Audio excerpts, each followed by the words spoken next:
Hello everyone and welcome to my Soap Twist 24 channel. I hope everyone is having a wonderful day. Before we begin, please hit the subscribe button and give this video a thumbs up. Finn stood transfixed in the doorway of Eric's hospital room, holding the paperwork with shaky hands. The phrases on the MRI report blended together until only one term burned into his retinas. Large frontal lobe mass, suspicious for high-grade glioma. He had come here expecting to deliver normal post-cardiac news. Eric Forrester had survived a catastrophic myocardial infarction 2 nights prior, against all odds, thanks to the stent Finn had put in the cath lab while Steffi shouted at him through the observation window to save her grandfather. The heart was finally steady. The arteries were open. The ejection fraction was increasing. But the heart had only been the first act. Finn's throat tightened as he forced himself to walk inside. Eric was leaned up against the cushions, still pale and fragile, but awake. His eyes, those famed Forrester blue eyes, hardened as they rested on his doctor, son-in-law, and whether Eric realized it or not, the closest thing he had to another son after Ridge. "You look like you've seen a ghost, John," Eric rasped, attempting levity despite the fact that each syllable cost him. "Don't tell me the old ticker is acting up again."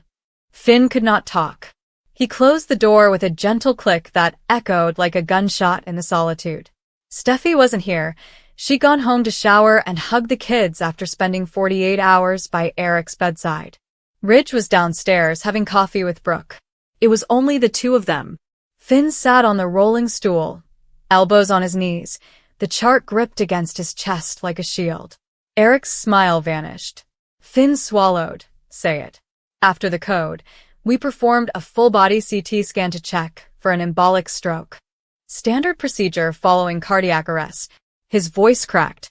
Eric's jaw tightened. There's something else. The man who had faced decades of betrayals, hostile takeovers, and the Forrester murder attempt of the week did not flinch, but Finn noticed the small trembling in his left hand. "How bad?" Finn opened the chart. The images were already put onto the tablet. He flipped it to show Eric the axial slices. A whitish, irregular lump rested in the right frontal lobe, fingers of edema extending toward the corpus callosum as if it were already preparing an invasion. 4.8 centimeters, Finn stated calmly. Irregular borders. Significant mass effect. A midline movement of nearly 6 millimeters. Eric scrutinized the image, as he used to do with fashion sketches, looking for flaws in the line, color, and hem length. Only this time, the flaw was within his own skull, and no amount of ingenuity could conceal it. "Symptoms?" he asked, voice steady. "That's the hell of it," Finn replied. "The personality changes everyone chalked up to, Eric being Eric lately, the forgetfulness Ridge shrugged off as old age, the migraines you disguised behind, too much single malt, the hand tremor you blamed on arthritis, everything matches. The tumor has been developing for months, maybe longer." Eric exhaled through his nose, producing a sound that could have been a giggle if it hadn't been so hollow. "So, I didn't expect the family to think I had lost my edge. I was really losing it." "You weren't losing it," Finn responded sternly. "You were fighting a war inside your head with one hand tied behind your back, and you almost won." Eric looked away, out the window, where the late afternoon sun had turned the Beverly Hills skyline gold. "How long? What if we do nothing?" "Weeks. Maybe it may be 2 months before you are unable to speak or walk." After then, Finn was unable to finish. "What if we do something?" "Surgery is high risk. It's deep, close to motor strips and Broca's region. Even if I get it all, radiation and chemotherapy will be harsh on a heart that we recently restored. But it's the only opportunity for meaningful time." Eric closed his eyes. When he opened them again, the patriarch was completely present. "Call the family. All of them. I'm telling them personally." Finn paused. "Eric, you don't have to. I said call them." The steel was back, milder than before, but unmistakable. "If this is my final collection, I'm presenting it on my terms." Within an hour, the private waiting area on the VIP floor resembled a Forrester Creations board meeting gone disastrously wrong. Ridge arrived first, his hair still moist from a shower he had never finished.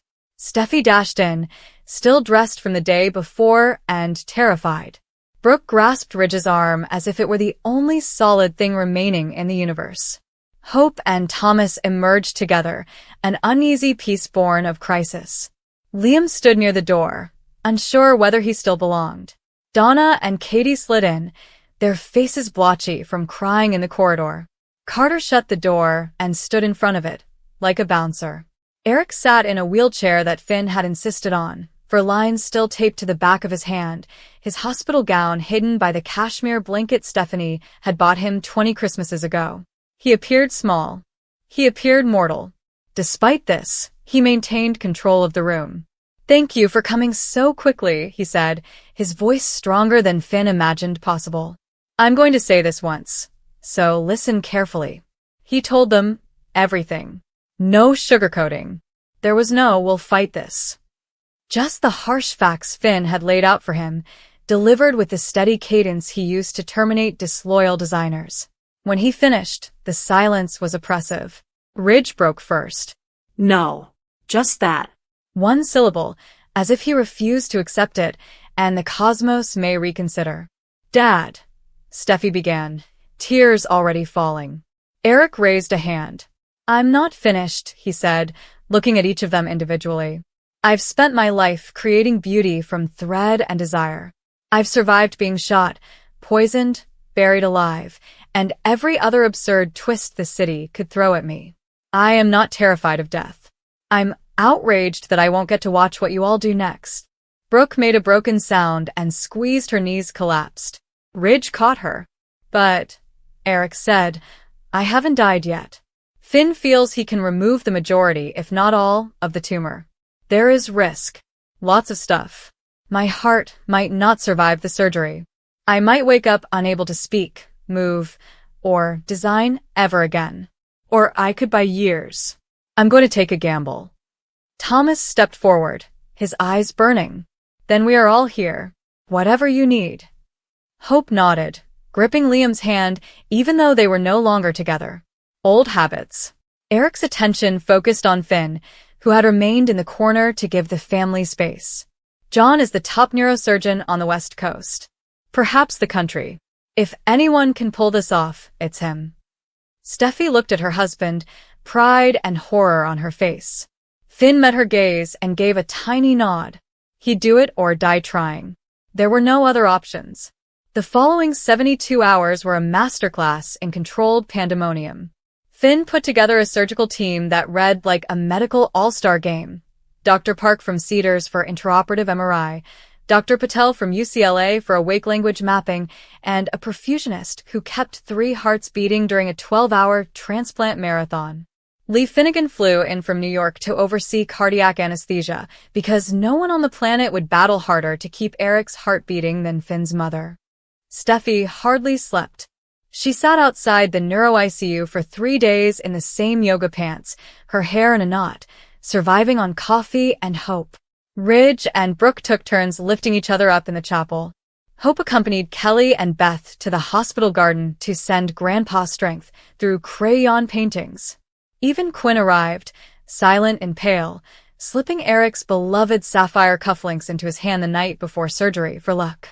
At 5 a.m. on the day of the operation, Eric was wheeled into the pre-op bay. "Sharp." Finn leaned over the gurney, already dressed in scrubs and with his cap fastened tightly. "Ready?" he asked. Eric gave a twisted smile. "I have walked 1,000 runways, son. This is simply another." They mildly sedated him for the craniotomy setup, pinning his scalp in the Mayfield clamp, shaving his skull, and painting it orange with betadine. Finn's hands did not shake as he picked up the perforator drill. They never did after the lights dimmed and the monitors began their repetitive chorus. But inside his chest, his heart pounded as if it wanted to switch places with Eric's. 6 hours later, they arrived at the tumor. It was even worse than the scans had indicated, furious, hypervascular, and wrapped around key veins like ivy strangling an old tree. Finn worked millimeter by millimeter with the waking crew, cauterizing, suctioning, and mapping eloquent cortex, while Eric, roused just enough, named photographs of haute couture garments to demonstrate his language centers were intact. "Describe this one," Dr. Patel inquired, putting up a photograph of Stephanie's 1987 wedding gown. "Ivory silk file," Eric slurred over the endotracheal tube. "Princess seams, hand-beaded alasa lace overlay, my finest work." Steffi sobbed into Ridge's shoulder, looking through the viewing glass. Hour 9. Hour 10. Blood loss exceeded 1800 ccs. Lee adjusted vasopressors like a pro. Finn's shoulders heated, but his voice remained calm, calling out instruments in the same steady tone with which he had proposed to Steffi on a Malibu cliff. At hour 12, he finally stated what the entire room had been waiting for. "I believe we've got it. Clear margins. Venous structures are intact." The gallery burst in subdued, tired applause. Someone hugged somebody else. Steffi slipped down the wall, crying on her knees. Eric spent 3 weeks in neuro-ICU, then stepped down, and finally on the rehab unit, where he alternated between dread and triumph every day. Some days, he couldn't recall Ridge's name. He cried for days because he could not grasp a pencil. Nights he awoke screaming from nightmares about being buried alive again, but this time in his own skull. However, there were other days. He sketched his first new line, Renaissance, fully left-handed because his right hand trembled too much. The day he walked the corridor unassisted as Steffi recorded it for the children. The pathology results came back. Glioblastoma multiforme, certainly, but IDH wild-type and NGMT methylated, implying that the chemotherapy and radiation may actually work when he told them to. 6 months later, Eric Forrester stepped slowly and deliberately into the Forrester Creations showroom to introduce Renaissance. The collection was smaller than normal, with only 20 pieces, yet each stitch, bead, and daring asymmetrical hem exuded defiance. He stood at the platform, slimmer, with pure silver hair and a slight scar buried beneath the elegant sweep of what remained. The room was filled with everyone who had ever loved him, as well as a few who had tried not to. "I almost didn't make it here," he said, his voice faint yet resonant. "I was sentenced to death wrapped in a miracle. When I believed I'd never see any of you again, I looked through the operating room door and saw this collection. Beauty born of almost losing everything." He paused, his gaze drawn to Finn in the front row, Steffi's hand held in his. "John Finnegan restored my life. But you all given me a reason to strive for it." The lights darkened. The first model appeared in a crimson garment that resembled liquid fire poured over skin. And Eric Forrester smiled like a guy who had peered into the abyss, flipped at the bird, and walked away with a thread and a needle to transform the darkness into something wonderful. In the wings, Finn held Steffi as she shed happy tears for the first time in a year. Eric was here. He was alive. He was creating. The heart attack had almost killed him. The brain tumor had worked harder. But Eric Forrester remained standing. And no disease could take away his ability to grasp a pencil, sketch a seam, or dream of a clothing. Not yet. The event ended with a standing ovation that appeared to shake the rafters. Backstage, Eric hugged every model, seamstress, and individual who had put their heartache and optimism into those 20 looks. When he reached Finn, he did not say anything. He simply drew the younger man into a violent embrace that spoke everything words could not. Eric remained alone at his desk long after the champagne had run out and the showroom lights had darkened. He took out a new sheet of hefty sketch paper and wrote in precise, slightly slanted letters. "To the family I almost abandoned, thank you for showing me that legacy isn't what we leave in boardrooms or bank accounts. It's the love that we instill in everyone we come into contact with. I intend to keep stitching for as long as my hands, heart, and stubborn head will allow me. All my love, Eric." He signed it with the same flourish he'd used for 60 years and pinned the note to the corkboard above his desk, where every designer in the company would see it the next morning. Outside, Los Angeles sparkled like a bolt of dark silk infused with gold. Inside, Eric Forrester turned off the light, shut the door, and took rebellious, gorgeous steps toward whatever tomorrows he had left. The mood in the Forrester mansion had been tight for weeks, and even those who were not part of the inner family circle could sense that something was very wrong. Eric Forrester, the patriarch of the Forrester clan, had been struggling, and despite carefully manufactured explanations and resolute optimism from those closest to him, the indicators of decline had been too obvious to ignore. Even still, no one, not Ridge, Donna, or Brooke, could have guessed how serious the situation was until a single moment of crisis changed everything. It started when Eric fell following an especially heated discussion with Ridge. They had been discussing Eric's plans to present his legacy fashion showdown, which he claimed would be his final great creation.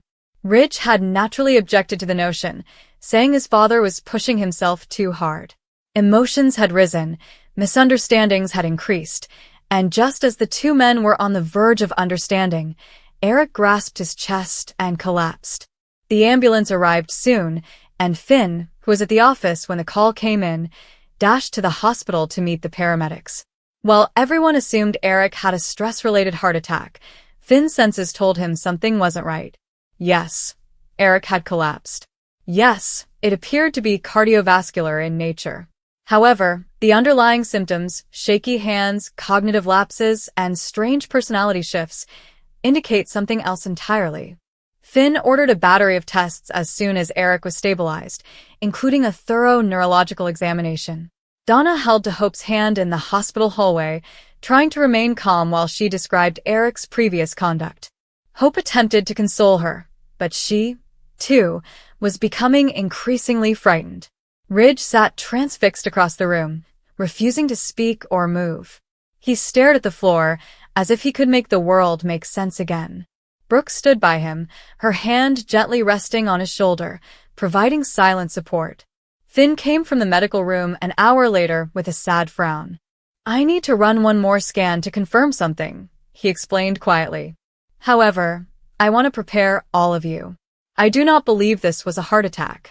I feel there is another underlying cause." Donna's breath caught. Ridge eventually lifted his head. "What are you saying?" he inquired, his voice husky. "If it wasn't a heart attack, what the hell is going on with my father?" Finn selected his words carefully. "I can't say for sure yet. However, I am concerned about the possibility of neurological involvement. I'm getting an MRI." Ridge felt the room tilt. He understood what neurological involvement meant. Donna covered her mouth and trembled. Brooke said a prayer under her breath.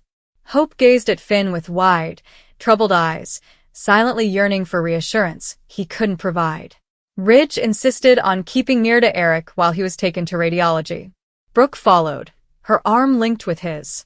Donna remained behind, too scared to move, while Hope got her water. Finn returned to the imaging room and watched the scans show on the screen one layer at a time. It did not take long for confirmation. Finn noticed it before the final image appeared, a noticeable, irregular bulge deep within Eric's brain.